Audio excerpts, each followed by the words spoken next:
The seed, save the future, plant the trees. Yam franka mumeni odo, omeni beya, free and fed you my thing, Papo Agana. Agana, yeah, it's you nice.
From my papa,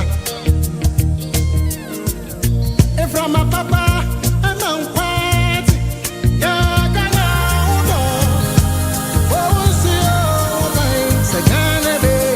so free and this is the time to heal the land.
Musika upenti, gana and say, what would I upenti? You, hey, oh my God, I'm say, oh man, what was a girl upenti? Enti gana and say, hey, you could die, oh, there is a tip, hey.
Body girl, I'm saying about somebody. Yeah, losing our motherland, Ghana. It's your look, say, why don't you mean it?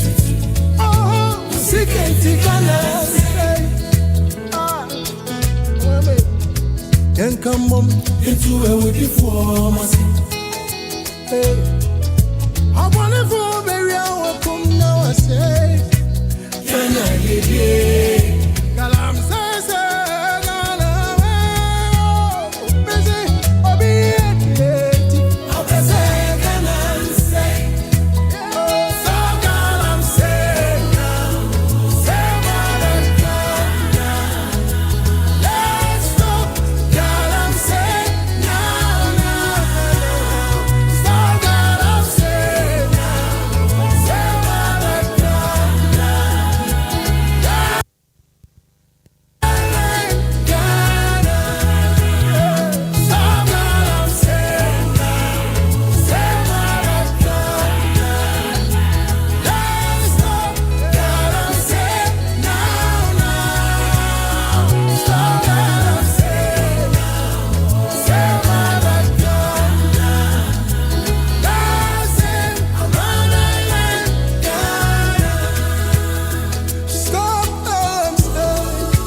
Abusiafo ya mama kwaba ba NDC360 ukwada foforo asanyaba se de bia monim no ha ya NDC360 NDC360 eye dwumade sonko dwumade fefefe dwumade wa waso a NDC amanyoko na hyehye se yemfa mo niema pa aban no eyama wo ne Ghana ni bia wotiemi eho dawuro aha de te se de monim no we speak the truth and nothing but the truth. And some ye chirem ye de to form cry.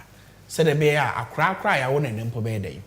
A betias here. Tell a friend to tell a friend that NDC360 is live on Twitter. NDC360 is live on Facebook. NDC360 is live on Wisdom TV, Angel TV, Onia TV, TV XYZ, Radio XYZ, Power FM, and all the numerous social media and digital media platforms are madumo ye na mo boye na mo share NDC 360 link no mo bia enyebi. You can like the program, you can share the link, you can comment na yeso yetimi ehu they also join for NDC360 home. Your friend me Dr. Samia and adwuma di a ye bedi no. Me na me di ehun chiame. Te say de munim de bia no NDC360 ya chemu afa and 9.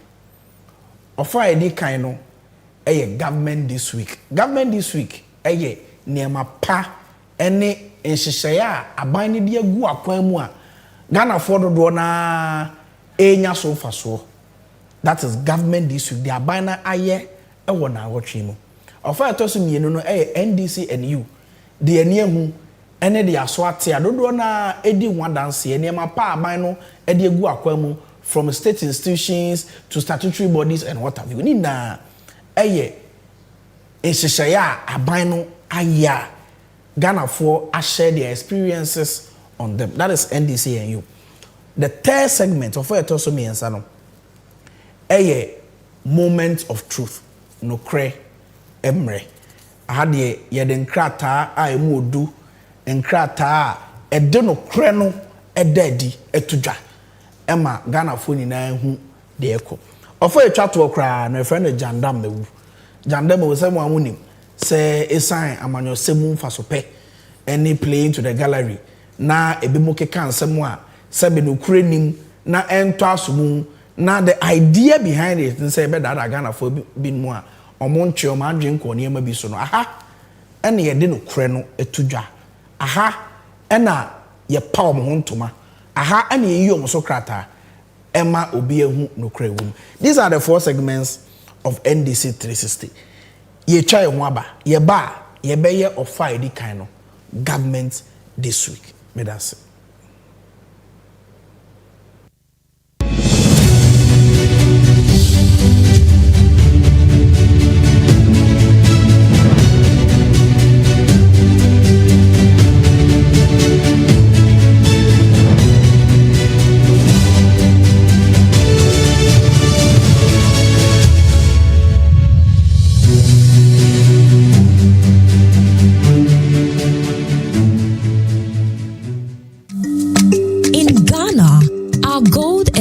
Than a resource, it's our pride. And at Cocobod Jewelry, we celebrate that pride every day with craftsmanship that reflects who we are as Ghanaians. Introducing the Cocobod Jewelry Gold Tablet, pure, certified, proudly Ghanaian gold. The best part, when you buy a Cocobod Jewelry tablet, you own it. You keep your gold with you, not with us. It's more than a jewelry. It's a smart investment for every Ghanaian who wants to secure their future. Cocobod Jewelry Gold Tablet. Own your gold.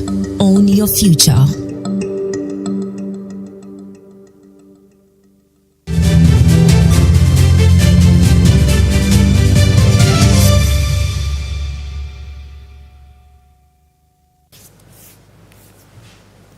Abusiafo ye mama kwaba eba ofa edi kan when NDC 360 your friend government this week. They said ye be kind government this week nhyehyeye aban na ye within the week. When me be ya adwen say ena kakra ni enkomo bebre akoso as far as reforms and nhyehyeye aban aye ewo Cocobod Ghana ye regulator and institution ehwe Cocoa Jadi and in some way found. Abai under the leadership of His Excellency President John Dramani Mahama, a meeting chincha, a cabinet meeting. Omode reforms are Abai no ebeye Cocobod and they have to dry. As part of it, Abai announcing new farm gate prices for cocoa farmers. A year Ghana for Amodo cocoa no. Sika Abai beto cocoa ne fremo. Abai announcing for. And all the in Komobe Breaba. Regarding the future of cocoa, production and farming and what have you in Ghana. Enti ni na yenkoma yebedi ewe enim. Na the yebedi kan aka ho asem pa me pese me ne wo ye twe adwen ba so. Press conference before say yebeba cocoa sector no. press conference at the Minister for Lands and Natural Resources, the Honorable Amakofibua, regarding your land administration. Yensa se ehun sem kaye. Niema etwaye ni niema entwaye.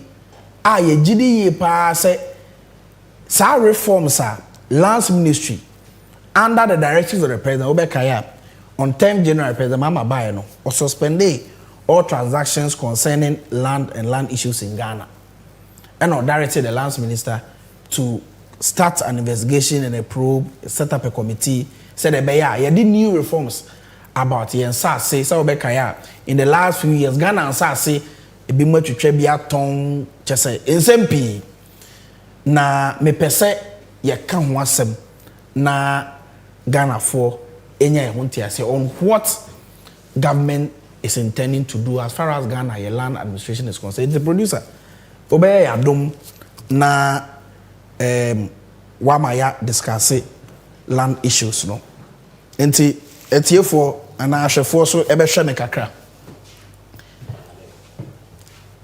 enti we land and natural resources ministry omo reforms in sachraya ministry no dia ba ebe boa ama ye land administration akoso kama under the leadership of the Honorable Imano Amakofibua enti we a review of the public land application form 5 se obi si ginaye se abaya sa sibi ojidi ye se asase na bia ba bi e da ne economic value na ya de be boa no woni dwumade bi nti o pese ne nsaka asase e ya aban dia omo form bi a ekoso oba apply oba fail and what have you.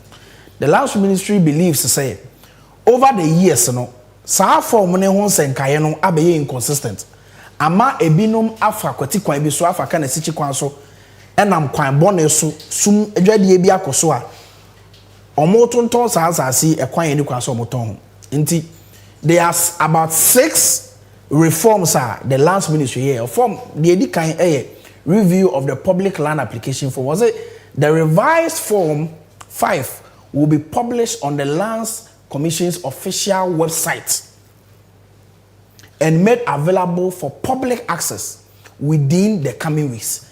Applicants will be able to download, complete, and submit the form electronically.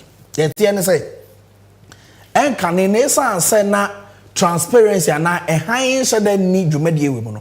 Na ebi mo fa kwan bone so eye niema bi a enfra niema bi enfata e mo nsaka aban sase ebuo bi a o pe no because na ye ni hyehyeye bi a eye streamlined say on sabeka form yi na watimi bi aye adwuma odi aye de e so oye bia ama on saka aban sase ebi mo fa kwan bi so ye niema bi a na enfata enti lands minister osisi ye no sa form 5 ye be publish on website unhia go robo bia unhia so bekwa ko hu obi odan bia echi ansa na osaka for me na mpose nipa na fa kwan bi so age usika bia ni kwa so oje nti this is enhancing transparency and merit as far as the future of land administration is concerned nti we one reformer ministry no ediaba. Another reform review of lands commission's internal processes for public land allocation. Under the revised framework, no public land will be allocated by Lands Commission without the prior written approval of the Minister for Lands and Natural Resources. This measure reinforces ministerial oversight, ensures policy coherence, and provides an additional safeguard against unauthorized or irregular allocations. What it means is that enkaneno esan sana enhyehyeye emu odin enhyehyeye eye kroji enhyehyeye eda ho a obi anim se e wo se obi fa so enya asase e wo se panyi a oda no no enya ehu information ne ade ade no sa de ni ho enti se emra fofora or reforms are the lands minister dey about say so obenya aban asase nko ade edi dwuma a wo pese odidi a it has to be under the express approval and authorization of the Lands and Natural Resources Minister. No so be share the importance of the SOD and how a benefit to any of mining na and sana approval we akoso. This is a very good initiative and me gidi say going forward ebeboa ama esuma sidwa dia Across over the years, will bring an end to it as far as land issuance and land allocation for state lands are concerned. Number 3, legislating public land application reforms. The revised public land application form and the structured internal allocation processes will be incorporated into the draft land regulation, which is currently undergoing review. Just a cover land administration, land regulations for FRA, land ministry under the Minister for Lands and Natural Resources, Begu Akwemu, Amaniema, Etimi Akuye, be regularize the whole system. Na emra etayechli said the papa was here, yebe. Revision of public land premiums are very, very important to me. Also, the ministry, in consultation with Lands Commission, has therefore proposed a new premium framework for public land leases. Under this framework, a minimum of 70% of the assessed market value of public land will be payable upfront as a premium, with the remaining 30% structure. What it means is that enkaneno obi si gina yese obeje aban anase obeto aban bi asase a emra na ewo horo na ewo se dipa ni tua 30% pay up to about 1 to 30% upfront into tua no akonya asase no na over the years you are spreading over the years na 70% na aka no wo tua for so many years. The last ministry GD say asase every year afibia no ne bo no kosoro ekosoro yepa the value of land appreciates or increases at the end of every year. And say na otimi ko ba bi na asase ba ko boy 100 million obekọ the following year na 300 million obekọ the following year na 500 million. Enti so obi tua sa 30% na ye de ama no sa time no a over the years no sa asase no kosoro say nkosoro he has several years to pay the 70%, which is the biggest part of the amount. And this or several years to repay the remaining 70%. It does not encourage value for money. It say, Sika was a buying Timinya was assassin the yard, Papa Bino.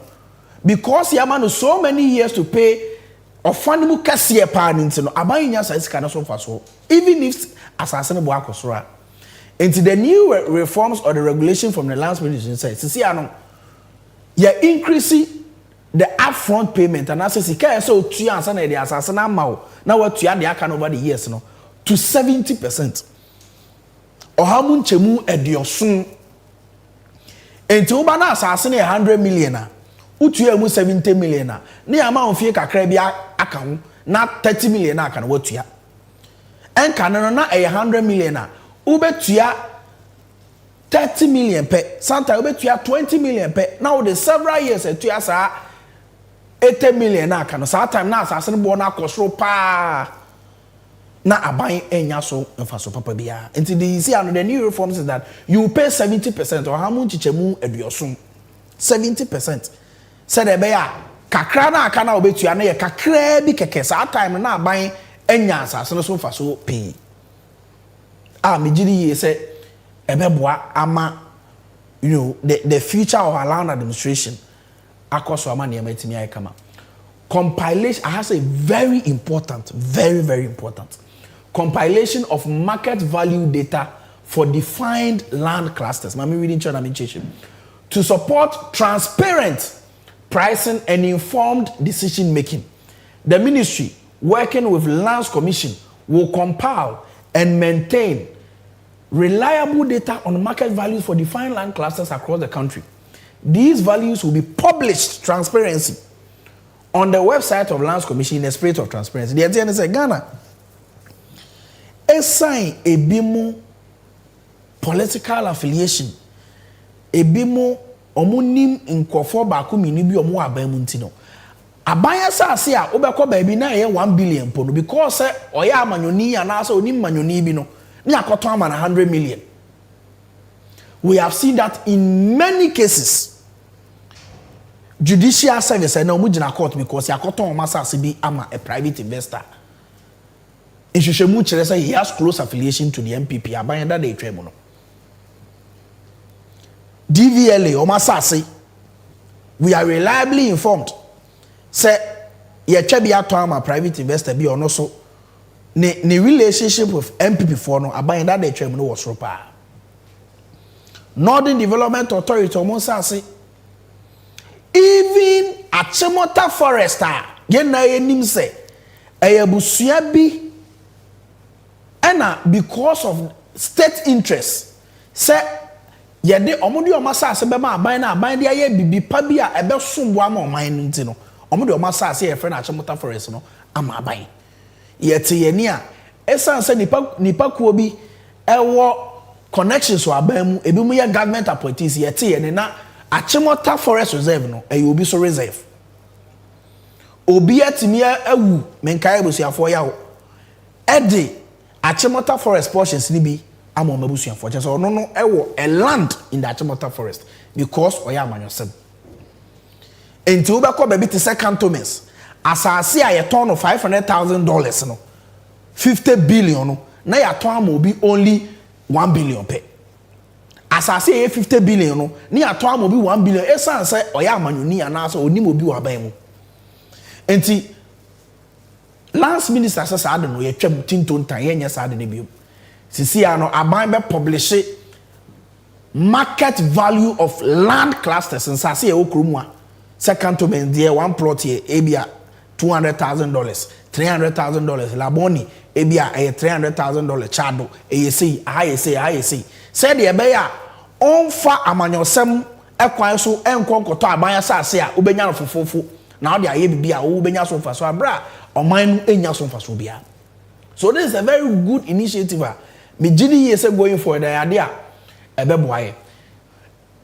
establishment of a public land protection task force we enya landguard we aban task force e wo mrem or say the task force will operate within the framework of the Constitution of the Republic of Ghana, the Lands Commissions Act, the Lands Act, and all applicable criminal laws relating to trespass, unlawful entry, and illegal development. The things are aban Gaza ebefa kwan so na ode aban mu asrafo ana asa police for ana immigration and what have you. Government security forces ebeye adwuma and some private security forces ebeye adwuma ama aban asase ehu dwumadie ne nkratasem no yebenya emema omo be make sure say the right thing is done nti also the Ministry of Lands and Natural Resources the task force will comprise personnel from Ministry of Lands and Natural Resources, Forestry Commission for Kaho, Ministry of Works and Housing and Water Resources, Lands Commission, Ghana Police Service and Allied Security Service, a selected private sector stakeholder with relevant technical experience. It is a binary for kwan pasu na a binary timi anya emema ma omo Lands Commission and also Forestry Commission and also chese police and what have you. No metimi amboa ama the right thing will be done as far as our land administration is concerned. We ena ekoso ewo and this week Lands Ministry of press conference enfoni kakra wa pese etwama ebosuafo na ye ba na yato aso. He also observed inconsistencies and weak enforcement of the Lands Commission's internal procedures for the allocation of public lands. These procedural gaps created opportunities for abuse, circumvention of controls, and the processing of allocation without full compliance with established rules. To address this, the ministry has undertaken a comprehensive review of the Lands Commission's internal processes for public land allocation. Ladies and gentlemen, another critical issue identified by the committee relates to the valuation and pricing of public lands. Over the years, premiums charged for the lease of public lands have ranged from approximately 1 to 30% of market value. This practice significantly undervalue public lands and fail to deliver value for money to the state. I mean, can you imagine you are buying the same land in the same vicinity, say in Laboni, Somebody is buying it 1 million. The ministry, in consultation with the Lands Commission, has therefore proposed a new premium framework for public land leases. Under this new framework, a minimum of 70% and not 1 to 30%, a fixed 70% of the assessed market value of public land will be payable upfront as a premium.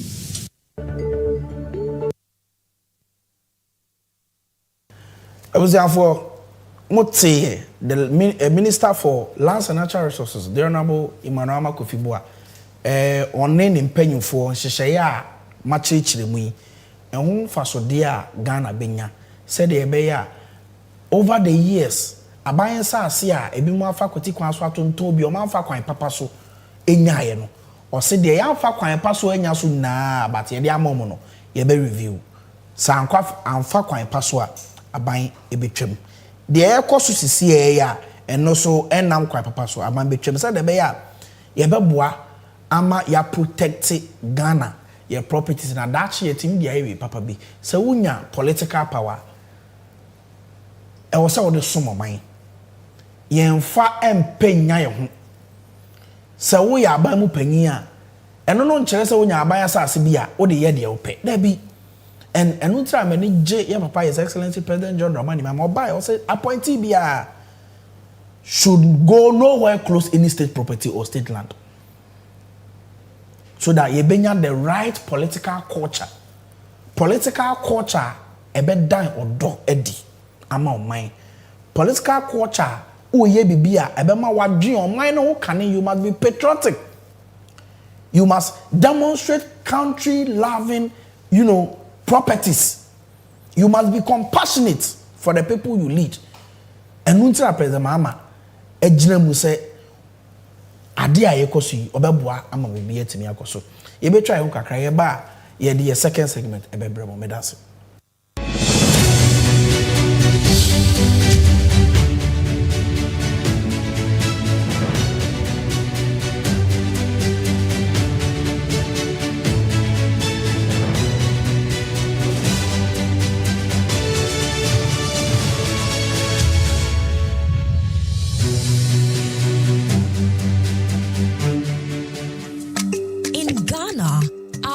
Is more than a resource, it's our pride.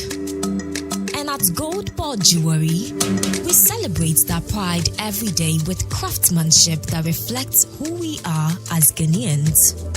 Introducing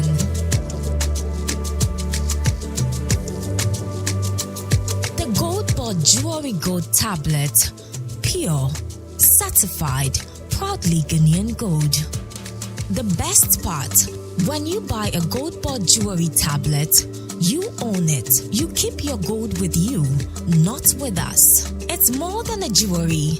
It's a smart investment for every Ghanaian who wants to secure their future. Cocobod Jewelry Gold Tablet. Own your gold.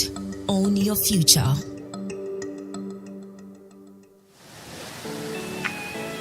From the heart of Ghana comes elegance that endures.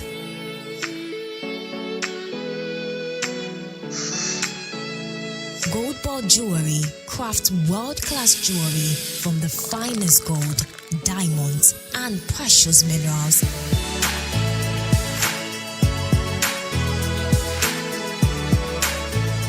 Cocobod Jewelry designed to celebrate your milestones, your style, your legacy. Cocobod Jewelry, pure, precious, proudly Ghanaian. Visit our showroom or shop online. There is something extraordinary happening, something you won't want to miss. A treasure that has been kept under wraps until now. The wait is almost over. Get ready to experience the unforgettable.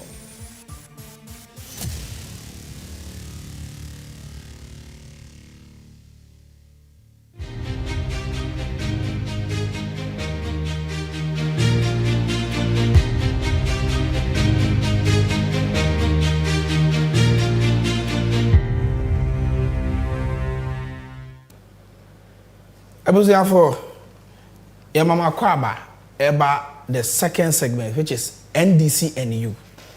NDC and you, the reactions of the public on Nyema Akoso over the week, what the people are saying about initiatives and interventions are buying about to solve a particular problem, and initiatives are buying Ghana for be na eteson faso.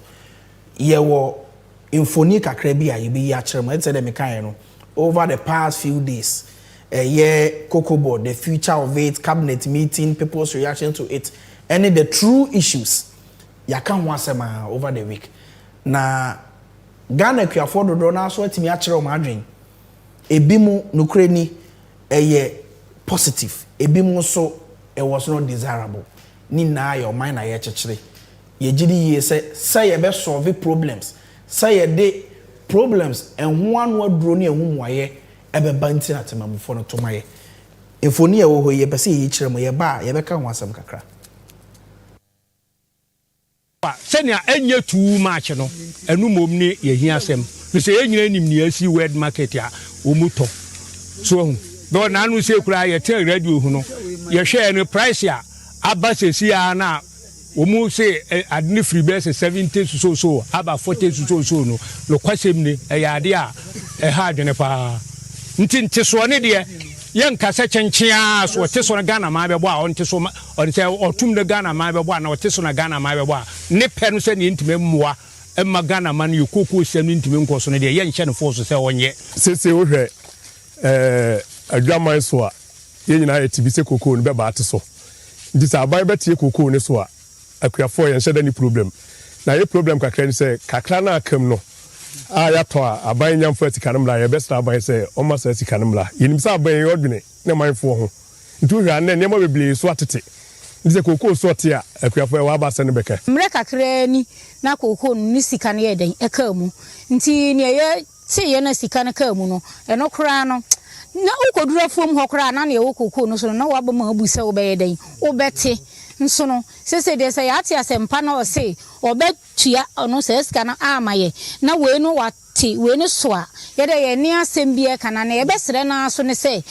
mom se batu koko num e wo dwaman so a ye sere na so ono so ontum sa emfama ye sa so ye so ye bu beto ye yem ye ko world market na price na ahware abafon kora nti price na ahware abafon no e ya ade a abane no se otimetu ho na mo se ne be ya me no ya miunu so ye ho betoye yes te se abane na ebete koko no so na otimeto koko na ma ye papa nom no munye sika hwe school se ne se abane no ebe peja price no na so otimeto koko no enti se makwa mabunu a meda mabunu ano e wo ha ne de mesere Ghana abane se ade se oye efata bia obebo ato koko no ama in fact ya wo fo no ntimi sika so ahwe e school no abane no enye Ebusiafo ene a wotie eye Ghana akuafo a ye wo obuo ni die kese pa de mo Ghana akuafo a omo wo a nsentrofo bi no mu a omo ye omo nsentro adwuma akoto omo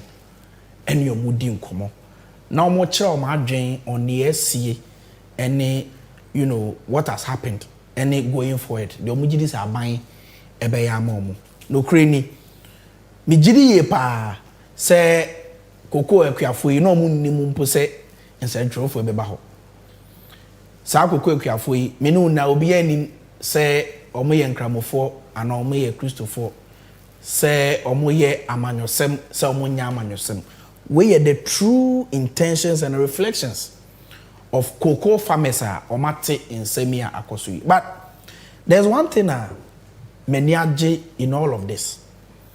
Bibia there the pefe say cocoa farmers and nay cocoa farmers omonye 10 years ago cocoa farmers.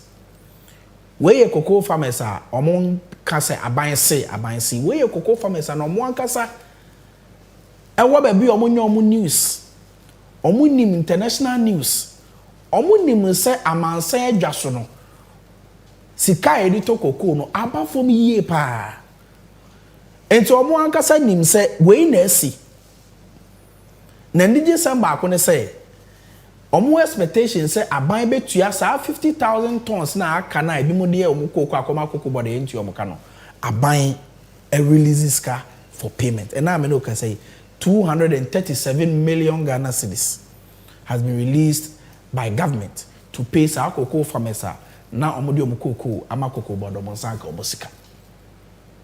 Inti eyenijisem. The point is that President Mahama Aban enye etremodi aban.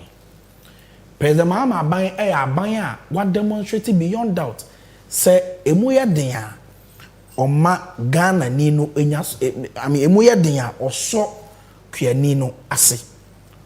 Hwe obekaya NDC ewo opposition ye share Ghana for bo say in 2024-2025 cocoa season now international market prices edu $9,000 $10,000 that time no now 1 ton 1.6 billion old Ghana cedis. Esa answer now 1 ton 1.6 billion Ghana cedis into now 1 bag 100 million 10,000 Ghana cedis. Na sa wokọ akuafo ho ekoji omu cocoa 1 bag 100 million. Now wokọ amansa edwa so kotono 100 million. No aba cocoa farmer no na wa be man 30 million pay. 3,000 Ghana cedis out of 10,000. Wama kuani no 30%. And wo aban no wafa 70%. And no the opposition e catch up say there be that. Osha eboa amansa edwa so cocoa bo edu. Any sika the then government of President Kufuor no dey ma akuafo nenye. Inti President Mahama ba aban mu no. Na amansa edwa so international market price of cocoa na eye 720 million 1 ton. 720 million, $7,200. Then a President Mahama kan o ka check your for so ono so ji cocoa sika obe make your for 70% or how much chichemu eduosun. Oba ye de no ye. International market price of cocoa cost no. Or ji sika na no say your for mema mu 70% and no make your for $5,070. To be kaya edu baby na 1 ton of cocoa na a year 58,000 cedis 580 million 1 ton. Na say 1 bag a year 3,600 Ghana cedis. Nti e ba ye no ye increase cocoa bo from 31 million to 36 million e kwes kakra de chiri. We ye president or join them for him. Enti many age say ne me tie Ghana kuafo mo anka say hu say enya aban fault. Na eyen hyehyeye a akoso wa adwaman so ebi mu so abisa say a na ade na Togo de niema te the university no credit say over the years the institution a friend Cocobod e was say e di akuafo akagina mu no e ka amene Cocobod in 3 years yama cocoa roast contract 21 billion Ghana cedis without budgets. Sikeni ho sa kana beda Cocobod so omu ko ton cocoa ekoji hu sika syndicated loan se omu be de omeji cocoa afi Ghana akuafo ho de akomo omu ji sika yi de awasa omuslim cocoa no so a omu amfa mu dodo na anye de anko abeye eka abeda aban so you know Ghana akuafo amo hwe say ye buy ye the $1 billion akotua eka MPP jaye because of cocoa omu amfa anko no yakotua. And now I know can say, so 50,000 tons a catch. I buy the $150 million etua. Said the bear kuani no benya ni sika no. Na ye koye ni mu na buy na share bi egu akwan mu a eno no make one asem on the touch screen. Na ehu ba bi a gina any baby a ye ko as oman. Enti ye daga na kuafo ase. Ye da obi bia ono so a kire na adwen on these cocoa prices as na me amete ye me gidi ye pa. Say ye koye nim no President Mahama hyehyɛ ye odi egu akwamu for the future of Cocobod no ebe koyi ama waka say going forward na kuafo no benya fasodie pi aha na yedimu besi on NDC and you ye ba ye be ye moment of truth no kremre ye try ye husima.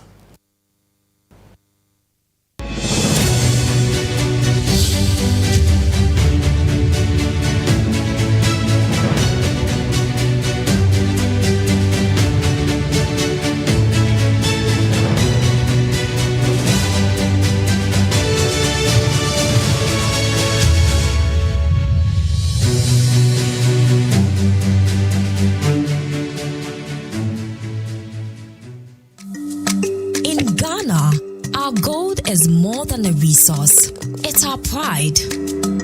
And at Cocobod Jewelry, we celebrate that pride every day with craftsmanship that reflects who we are as Ghanaians. Introducing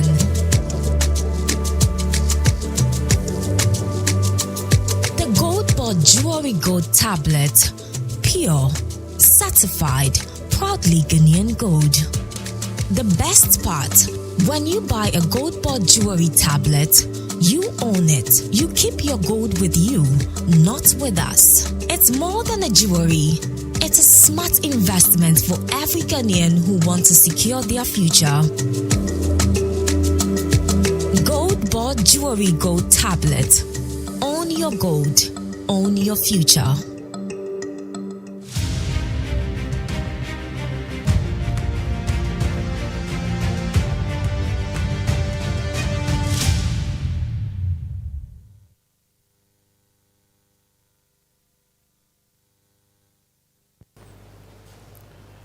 Ebuziafo, Yamama Kwaba, about the third segment of NDC360, a friend of Moment of Truth. I no cray, Emre. One of my dreams said last week, now watching a chemu pepe, Ukwada say ya, and I present my man and pay you for share. The ministers in ya, any senior government officials in share at a cabinet, emergency cabinet meeting. And now almost finding the solution and reforms to the problems our cocoa sector are facing. So it was a cabinet reform. Our finance minister here who press conference after it. Emma Ghana for who dear course. And to bring relief to unpaid cocoa farmers, cabinet has directed Cocobod to commence immediate payment of all affected cocoa farmers. And now I know say over 237 million Ghana cedis. A year 10 billion, 237. A year a car, a buying also Tuyama cocoa farmers. A buying etime releases kana ongoing gradually. The vision is say you be tuya near to any we're not going for it no. We'll commence with the new prices and also ARD. One of the reforms, and it's a new Cocobod bill. A mrafo fry be chichiri Cocobod.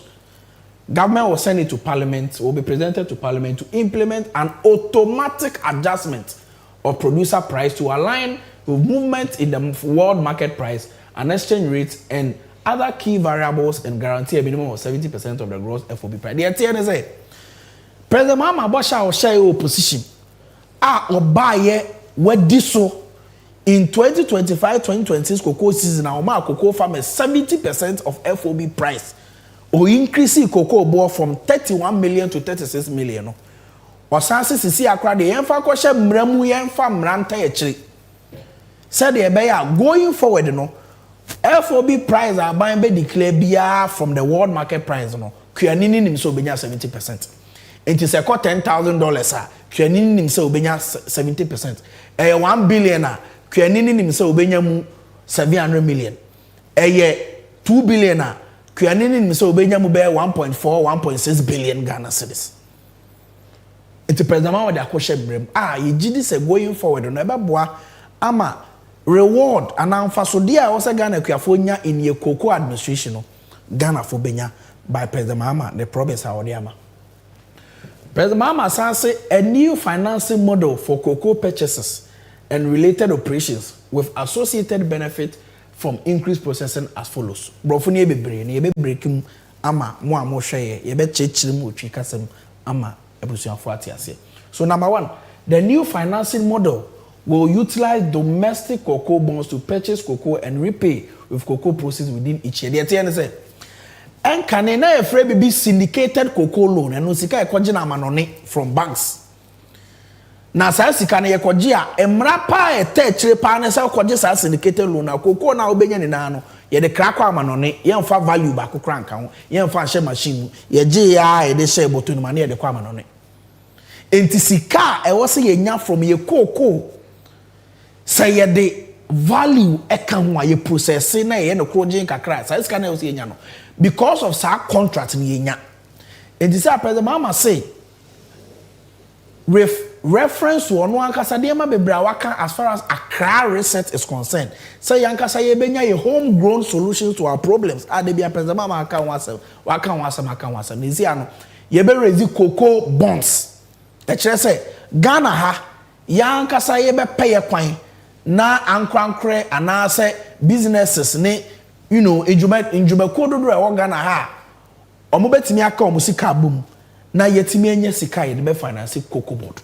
That is one solution at present mama ediaba bigidi ye say ebe bo ama cocoa sector no akoso. Also the model will also revive indigenous license buying companies that have been completely thrown out of business as a result of current financial problems. Ghana ye one of ye major LBC IFN license buying companies PBC state-owned produce buying company. Enti say sika na ye benya no Ghana ha ye be register bonds no Ghana ha ye benya so fa so de epi no Ghana ye ankasa ye company friend produce buying company ye this can be so mu no metimi atoko no de ama aban na aban enya so fa so. Enti these are all the homegrown solutions at present mama on the cabinet mpanyifo akoka abum e de aba abonten say cocoa farmer ne Ghana fo benya so fa so bebree de wum na ye be kan na ma etiefo ate. I say with this new financing model, Cocobod can sell beans of any volume to local processing companies. One of the major local processing companies, Ghana, a cocoa processing company. In fact, President Mama Emma's had directive no. And they are 18 February 2026.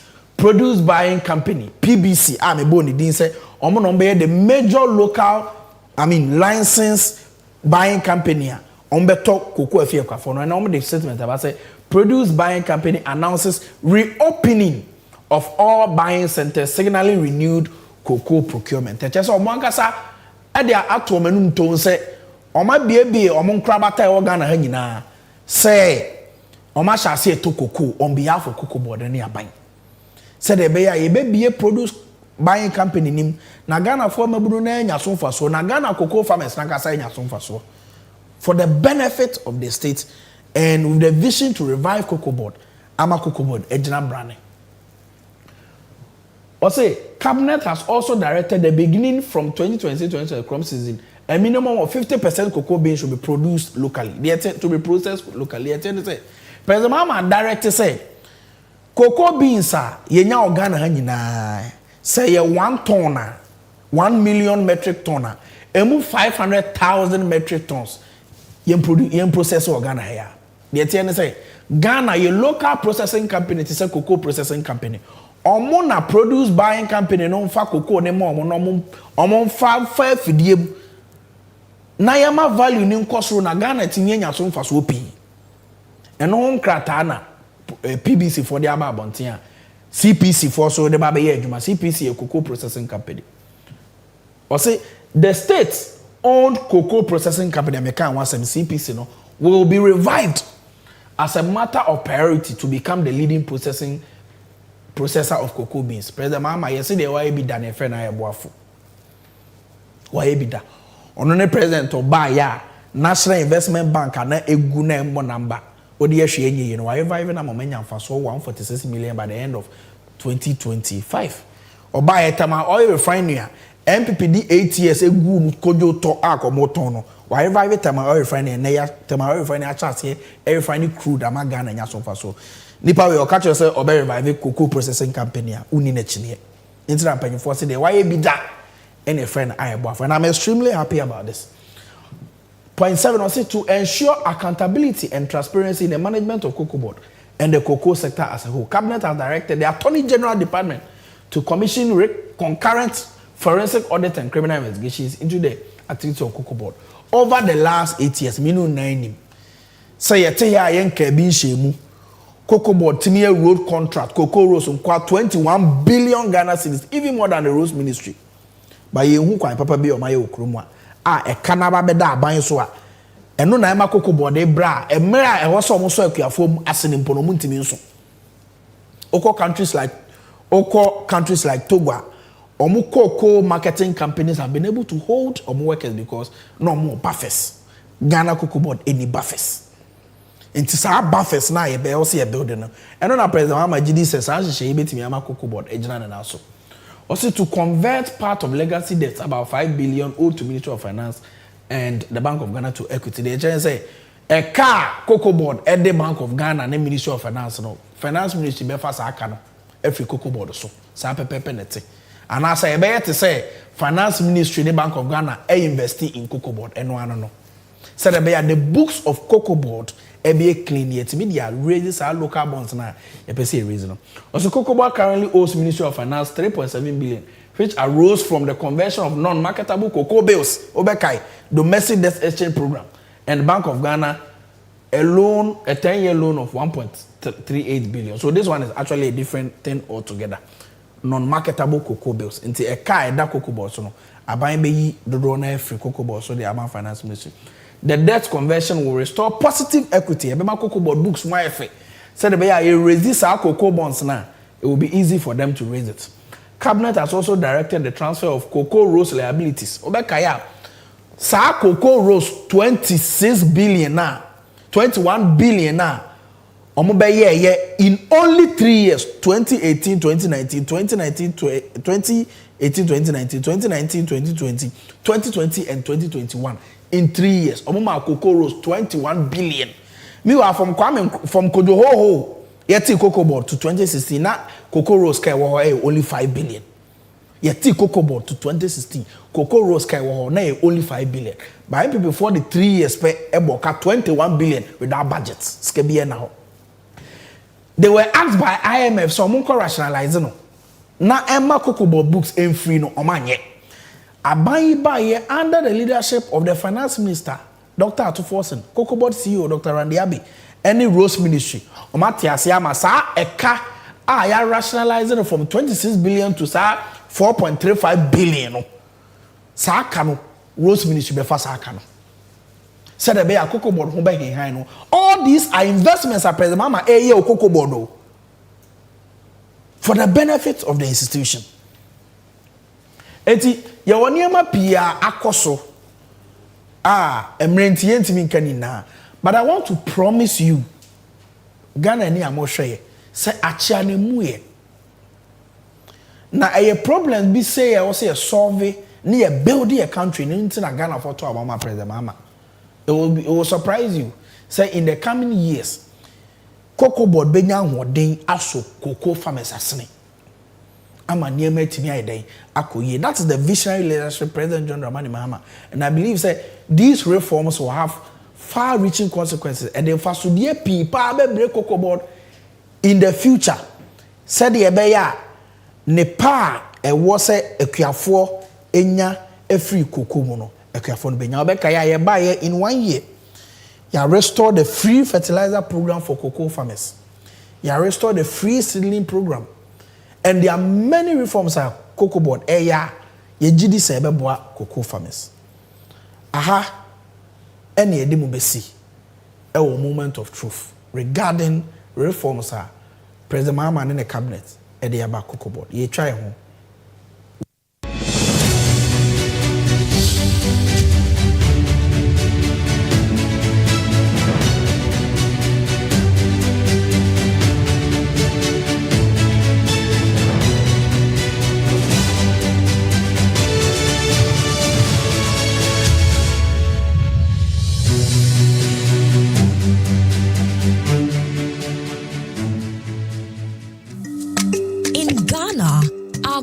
Is more than a resource, it's our pride.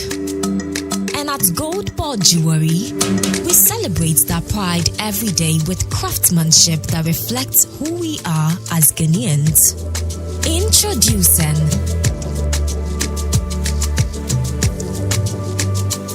the Cocobod Jewelry Gold Tablet, pure, certified, proudly Ghanaian gold.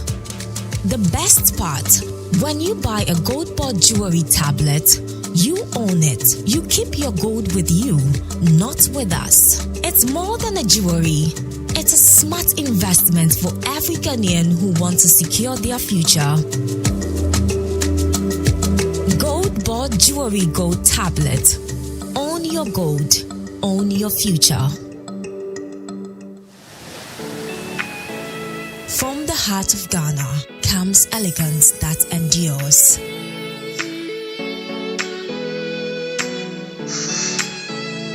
Cocobod Jewelry craft world-class jewelry from the finest gold, diamonds, and precious minerals.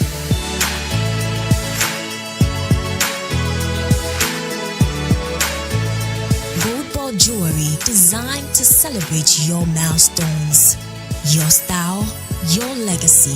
Cocobod Jewelry, pure, precious, proudly Ghanaian. Visit our showroom or shop online. There is something extraordinary happening, something you won't want to miss.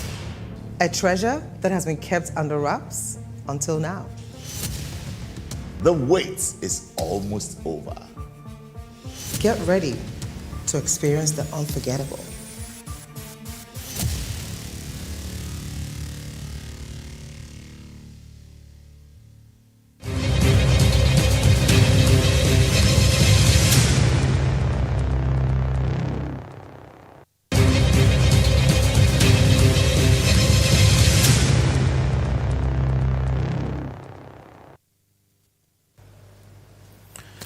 Therefore, Yamama Kwaba, about the fourth segment, Jandam Ewu of NDC360. I had the Kreno Etuja, Emma Dodona Etiasi.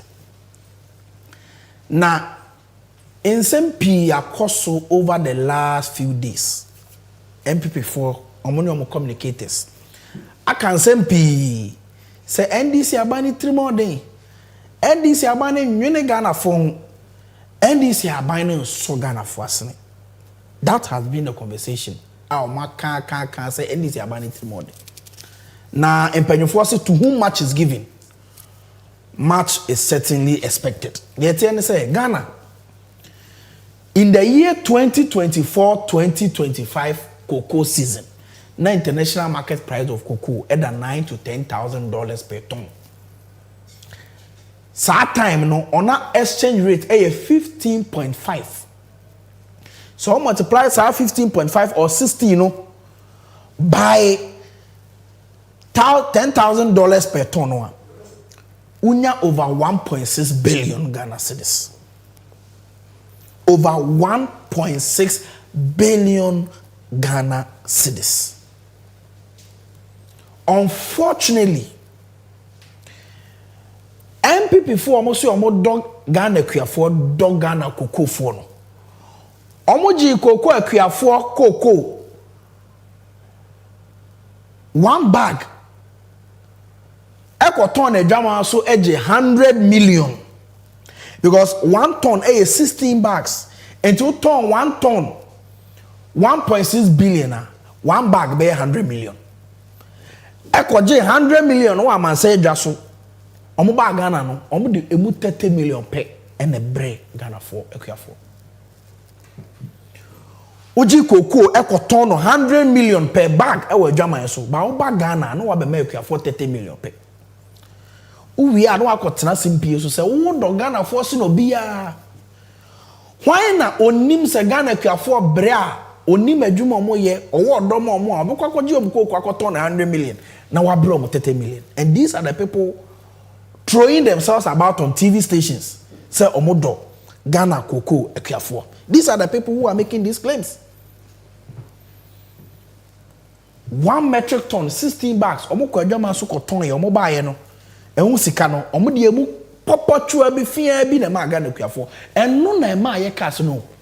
MPP for 3 more thing. MPP for no Cocoa Ekuafo. Na ye ba ye be ma Ghana Ekuafo 70%. Ye can want MP. So time international market price of cocoa per ton was $9,000 to $10,000. $9,000 to $10,000. And to show na bag bakubia, 9,000 to 10,000 Ghana cedis. FOB price, omo buy no, 1 ton cocoa at $9,000 to $10,000. And so by what be declare FOB price of only $4,000. So that be audio mu popo e bi pe ebe ma cocoa ekuafo. That is a political party ono no se odwen akuafo nti obehwa percentage a omode ma Ghana akuafo was only 30 to 33% pay because at time no omode ma Ghana akuafo one bag 3,100 Ghana cedis only 31 million. NDC aban buy na international market price of cocoa aba from say $10,000 no to $9,200. In fact, they declare FOB of $7,200 per ton. A bosha ye share Ghana kuafo say ebe mo 70%. Ye ba ye di super pepe. Ye ba Ghana kuafo $5,040 per ton. O the bag Ghana sikema about 510 million. In few months, 2 months, and they signed a call 558,000, which is 580 million. Or the bag per bag more, you might for no 36 million per bag. Abra MPP no call German so called Kasiapa no. Ono my no only 31 million per yen my 36 million. So the impression created by MPP say omo do Ghana kuafo pa enu nti no mama Ghana kuafo 31 million no eye would rather sabi yen ene ye gi sika kakra bi so ye de abududu na e ma Ghana kuafo. To you see that under the MPP 2024-2025 global prices were at historic high ekoya to bedu $13,000 na ba nya ho sika ema omo ye sa na ema we na ma kuafo only 30% pe omo so omo dwen kuafo ho no. NDC for 70%. In fact, the new reforms now about cabinet announcing for 90% or how much 90% of FOB price of $4,200. That is about a dream in my phone. This is a clear indication that NDC dream a for who no be now. Any MPP aban no buy ombetwa free fertilizer mu no. O odoni obuo eni akoma pama akuafo a. Will you cancel the free fertilizer program? No, but they did it. Yatin komo pi e Ghana. MPP force yo na adan na yankoye forward sales. MPP force buy it say no makoko ne kone. Okọ so ne ja no akohono emu. No aba na for be so say hwan ne kohono mu. That is what they are doing. Because muna mo buy syndicated loan na afi bia Ghana timi nya de tokoko forward no. Mo begu no. Mo sika sem na enko yie. Mo beg wasa Cocobod fo sikam de wasa mo sere mo wie no. Na yesi Cocobod syndicated loan ye ma mo biom. Ye twa syndicated loan mu. Okopɛ syndicated loan na unya. Because na Cocobod da boka ama mu books mu na ye basa. Oma boka poto ama Cocobod books mu asai. Ama ya changing the usual model of Cocobod for the top cocoa from syndicated loan to buyer system, which is more like a cash and carry. And you know say syndicated loan be about this amount of money to me turn cocoa no the obenyampo ahead of the money. But ne magusa syndicated loan no ama ene ye cash and carry enti buyer no Cocobod niska bi odi to cocoa buyer no mom na obe penny LBCs ene omo ye adwuma bra Cocobod nya ho sika bia na so forward sales na ye solution to this problem. Other than 2023-2024 mo ko share bosa mo be provide 786,000 tons mo deliver only 430 ma e ka 330,000 tons egu a ya boka egu ehun sika bi eni hono. How did that happen? Mon can try give us the solution. Mona magu Cocobod ama Cocobod enya 9 nyina so. But mu wi anama ko gina chire to bo ba park so. Aban ba ye sa $1 billion a ye di wura mo de bridge sa 33,000 tons na mu jato ho no. Anka sa $1 billion wo ho a. Sa ke de be so ekuafo asene. But aban timi akofe sa $1 billion yi e de aboa ma Cocobod de gina na so ama. Cocobod na mu jato ho no. Aban etimi akleni na. Enti munyina so pa ene de wen. Si say Cocobod entimi nya forward sales by the mo can because si company wa ubooks kranye wan na no be contract Because the old cars are supply, no went to me and supply. It's one and over for sales. You have no credibility. What go Cocobod? What go no? Why in a portal? Cocoa bills 8.1 billion went to me because of domestic debt exchange program. It's a Cocobod SKBN. They are negative equity. Bubro. Say, oh, NDC, MPP buy in 2017. Now Cocobod the car 19 billion. And you know correct. The financial statement of Cocobod, it's a public knowledge. In 2016, Cocobod liability were just about 4.4 billion. Magu Cocobod. Say, Cocobod buy NDC buy in 2025. Now Cocobod on $500 million. We are responsible government. We take responsibility, President Mama. Acquire the cabinet meeting. Yeah, the solutions about these solutions will go a long way to help Cocobod restore the integrity and the financial muscles. But ma MPP for nyom hu diabro ni o hinta duachi embeke kansam a emwaye. Enti these are the issues. And na emrenti yedu besia. Na what you say ne ye besa ne mo hia beto aso ma memfa sa akonyen. Enchia me producers me executive producer MCR lights camera Wezo TV yedamase Loud Silence TV yedamase TV XYZ Radio XYZ Power FM Onia TV Angel TV NDC360 official Twitter NDC360 Facebook and the Ghana for nyina mo hweye ama dwumadie ekoso. This is NDC360. Me di Dr. Samaya me ne me di dwumadie hu chia me. Na what you say ne ye besen hia. Me damase. What I can promise you is that I will be truthful to you. I will never tell you lies. I will never tell you things that I can't do.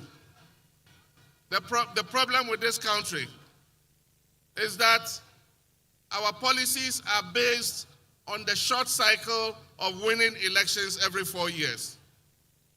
And we are not creating the foundation for this economy to take off. And so, we're not making you promises. I'm promising you that I'll work hard day and night to make sure that we reset the fortunes of this country. 4 years of a good leader will make more impact than 8 years of a dishonest leader.